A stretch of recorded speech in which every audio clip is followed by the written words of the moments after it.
दोस्तों अब खेसारी लाल यादव का मार्केट डाउन हो चुका ये बड़ी अच्छी बात कही आप। है। अब पहले जैसे खेसारी लाल यादव का गाना नहीं आ रहा है। अब जो भी गाना आ रहा है जैसे मर्जी बना के अपलोड कर दे रहे हैं। बात तो सही है। दौड़ा कोई थंबनेल सही से नहीं बना रहा है। आप लोग देख सकते हैं अभी खेसारी लाल यादव का एक नया गाना आया है, नाम है गुलरी के फूल।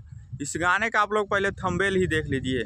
थंबनेल बिल्कुल बकवास बनाया गया है, मजा नहीं आ रहा है। और वीडियो की तो बातें मत पूछिए, पुराने की तरह उठा के डाल दिया है, कोई एडिटिंग नहीं। गाना सुन के बिल्कुल अच्छा नहीं लग रहा है। पहले जैसे खेसारी लाल यादव के गाने आते थे, बहुत ही बेहतरीन गाने आते थे, वीडियो भी अच्छा रहता था, थंबनेल भी अच्छा बनता था। बहुत से लोग बोल रहे हैं खेसारी लाल यादव एग्रीमेंट में फंसे हैं जिसके वजह से ये सब हो रहा है। झूठ बोल रहा है। लेकिन एग्रीमेंट में ये सब थोड़े लिखा रहता है कि थंबनेल सही से नहीं बनाइए, वीडियो एडिटिंग सही से नहीं करिए। अरे थोड़ा टाइम लीजिए, गाना अच्छा बनाइए, 10 दिन 15 दिन 1 महीना लीजिए, लेकिन गाने में अगर क्वालिटी रहेगा तो गाना उच्च चलेगा, चाहे किसी का भी हो।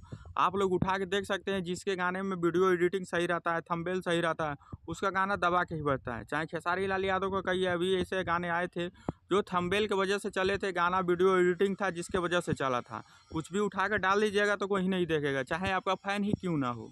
तो बाकी दोस्तों आप लोग खेसारी लाल यादव को फैंस हैं तो क्या कहना चाहते हैं इस गाने को लेकर, तो आप लोग कमेंट बॉक्स में ज़रूर बताएं। और चैनल पर नए हैं तो चैनल को आप लोग सब्सक्राइब कर सकते हैं।